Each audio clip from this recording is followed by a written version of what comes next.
हुज़ूर server दो आलम सल्लल्लाहु अलैहि वसल्लम ने ये जो औरत को मकाम दिया, बेशक हम आज तक उसको पहुँच नहीं सके, उसकी तरफ जा नहीं सके। खिलाफत राशिदा एक रोल मॉडल थी, वहाँ ख्वातीन को एक एहतराम और मकाम मिला। आप क्या कहेंगे इस बारे में कि आज के दौर की औरत को कैसे एहसास दिलाया जाए कि उसकी पनाह इस्लाम है? बहुत शुक्रिया नासिर साहब। और आज का जो मौजू है वो अहम इसलिए है क्योंकि हमें माशरे में ये समझाने की ज़रूरत है कि हमें मगरबी रवायात की तक़लीद करनी है या हमें अपने इस्लामी माशरे को दोबारा से नाफिज करना है, जिसकी आपने मिसाल दी कि वो हमारे लिए एक मिसाल के तौर पे मौजूद है। अभी शाह साहब ने जिस चीज़ का ज़िक्र किया कि जो इस वक्त हमारे सामने एक तहरीक विमेन एम्पावरमेंट और मूवमेंट की शक्ल में नज़र आती है, ये सारी इसकी वजह यही थी जो आपने भी बताया अभी कि जितनी भी हम उठा के देखें तारीख, उसमें ख़वातीन को वो मुकाम हासिल नहीं था और उन्होंने अपने राइट्स के प्रोटेक्शन के लिए जितनी भी फेमिनिस्ट मूवमेंट्स चली हैं अपने राइट्स की प्रोटेक्शन के लिए, क्योंकि वहाँ पे राइट्स मौजूद नहीं थे। तो हमारे यहाँ तो राइट्स इस्लाम ने और हुज़ूर सल्लल्लाहु अलैहि वसल्लम ने बहुत क्लियर बता दिए। कुरान पाक में कितनी सूरतों में ये चीज़ें बताई गई, बल्कि पूरी एक सूरत निसा की सूरत में हमारे सामने मौजूद है। बड़ी बात आपने की। और मतलब ये है कि ख़वातीन के मुकम्मल राइट्स जो है ये बात डॉक्टर साहब ये सच्ची बात है, अन्निसा औरतें, लेकिन मुकाबले में अर्रिजाल कोई सूरत नहीं, क्योंकि इस वक्त माशरे में ये मौजूद था ना, एक इख्तिलाफ मौजूद था, उनके राइट्स के प्रोटेक्शन पे कोई बात नहीं करता था। तो जाहिर इस चीज़ की ज़रूरत महसूस की गई होगी, तो ये इस पे जोर देने के लिए कि इन औरतों के कवानीन और औरत की अहमियत क्या है, उनके हकूक़ क्या हैं, क़यामत तक औरत फ़ख्र करे, औरत के जो मसाइल हैं उन पे बात करने के लिए अल्लाह ताला ने बहुत क्लियर हदायत हमें उस सूरत में हमें नाजिल फरमा दी। अब इस वक्त जो ये सारी फेमिनिस्ट मूवमेंट्स बात कर रही हैं, जिसकी आज के दिन के लिए मनाया भी जाएगा उसमें मेरे ख़्याल में 5 चीज़ों के ऊपर वो तहरीक ज़्यादा बात करती है, जिसमें सबसे पहली वो फ्रीडम, यानी औरत की फ्रीडम पे बात करती है, इक्वलिटी पे बात करती है, विमेन इकनॉमिक एम्पावरमेंट पे बात करती है, और इसी तरह से उनकी जो राइट्स की प्रोटेक्शन है उस पर बात करती है। अब ये सब चीज़ें आप अगर देखते हैं, फ्रीडम क्या है? फ्रीडम इस्लाम से ज़्यादा किसने दी औरत को? यानी जो राइट्स फ्रीडम के लिए इस टाइम सारी मूवमेंट्स चल रही हैं वो ये हैं कि औरत को तालीम दी जाए, औरत को उसकी मर्ज़ी के मुताबिक शादी का हक हासिल है, औरत जिस तरह चाहे वो अपनी ज़िंदगी अपने घर के माहौल के अंदर गुजार सकती है, वो आज़ादी से खा पी सकती है, वो पहन ओढ़ सकती है। आप देखें ना कितने ही मुआशरे ऐसे हैं जिसमें हमें ये मिलती हैं मिसालें, जैसे कि आप अपने हमसाया मुल्क की बात करते हैं, उसमें हमारे सामने कितनी मिसालें थी कि औरत अगर वो उसका खामन मर जाता है तो वो एक खास लिबास में ही रहती है, वो कोई रंग नहीं पहन सकती तमाम, उसका माशरा उसको इजाजत नहीं देता है। पहले जला देते थे, ठीक है, जला भी देते थे। कहाँ तक था? यानी वो तो खैर यहाँ तक था कि बेटी पैदा होने पे दफना भी दी जाती थी। ये अरबों का मसला था। बिल्कुल, यहाँ ये था कि बीवी को मर्द के साथ जलना पड़ता था। तो वो अब देखें कि ये सब कुछ जो है ये इस्लाम ने किस तरह से इन सारी चीज़ों का सफाया किया और ये बताया कि ये तमाम जो आज़ादी आज फेमिनिस्ट तहरीक मांगती है वो औरत के पास है। वो अपनी मर्ज़ी की तालीम हासिल कर सकती है, अपनी मर्ज़ी की जिस तरह से भी वो ज़िंदगी गुजारना चाहती है वो गुजार सकती है। फिर हम देखते हैं इकनॉमिक एम्पावरमेंट की बात करते हैं। इकनॉमिक एम्पावरमेंट में इस्लाम ने से ज़्यादा किसने औरत को एम्पावर किया?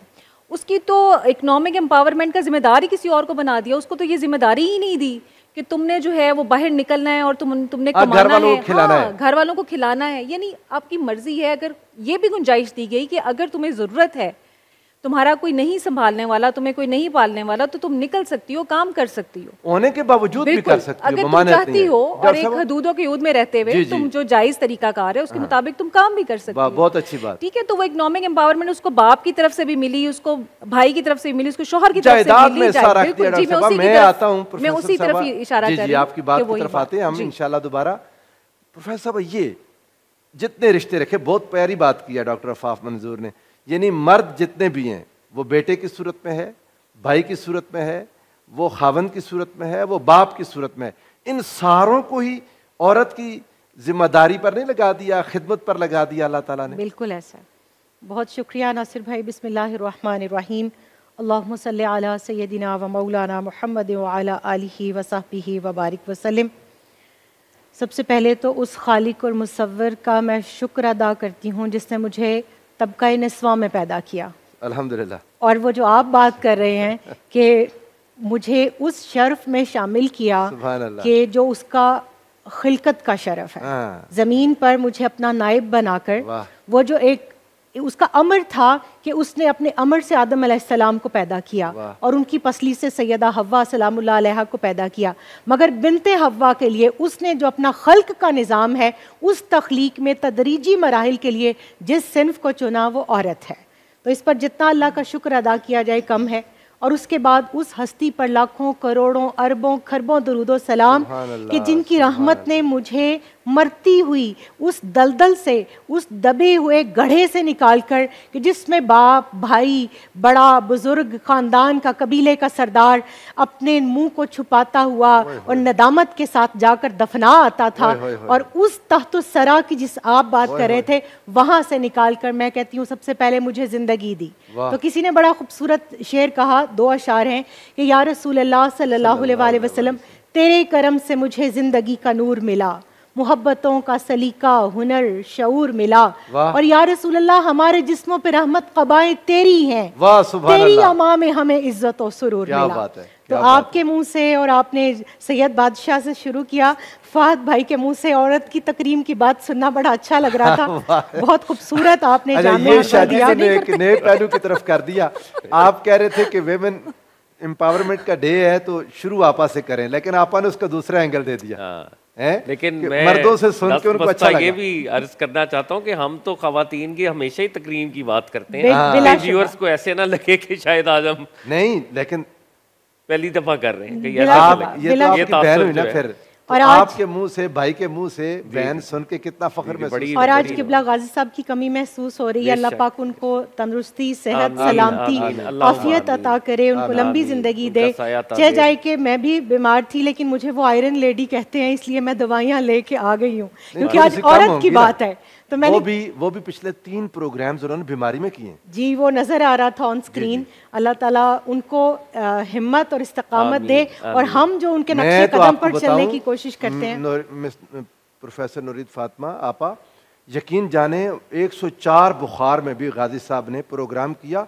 खैर उस प्रोग्राम की नौयत और थी, नामूस मुस्तफ़ा पर था, बुखार था, हाथ मिलाए तो तपते थे। बिल्कुल ऐसा है, लेकिन प्रोग्राम किया किसी को अंदाजा ही नहीं हुआ। बस फिर अगर वो हमारे रोल मॉडल उस्ताद हैं तो हम उन्हीं को देख के फिर हिम्मत पकड़ते हैं थोड़ी सी। और फिर घर वालों ने जब रोका तो मैंने कहा आज ना रोकिएगा, क्योंकि आज औरत की बात है। वाह। तो शायद कोई ऐसी बात मेरे मुंह से निकल जाए कि जहां औरत पर जुल्म हो रहा है, जहां उसका हक मारा जा रहा है, हक गस्ब किए जा रहे हैं, शायद किसी दिल पर कोई बात असर कर जाए। जरूर इंशाअल्लाह। बहुत ही खूबसूरत आप तीनों असहाब ने गुफ्तगू की इस बात को आगे बढ़ाते हुए, जैसे डॉक्टर साहिबा बात कर रही थी कुरान पाक के हवाले से, 9 जगह पर ख़वातीन का जो तस्करा सूरह निसा के अलावा आया है, मैं आपकी इजाज़त से वो गोशगुजार करना चाहूँगी।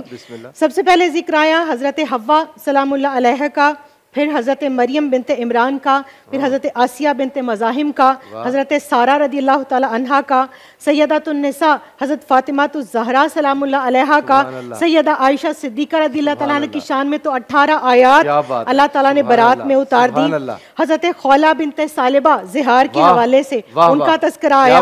हज़रत ज़ैनब बिनते जहाश रदी अल्लाह ताला अन्हा का, और एक वलिया मलिका बिल्कीस का तज़किरा। और फिर जब अल्लाह ने इरशाद फरमाया या निसा नबी लस्तुन्ना का हदिम मिनन निसा, तो नबी अलैहिस्सलातु वस्सलाम के घर की तमाम ख़वातीन को, यानी अहले बैत अतहार की तमाम ख़वातीन को उसमें अल्लाह ताला ने शामिल फरमा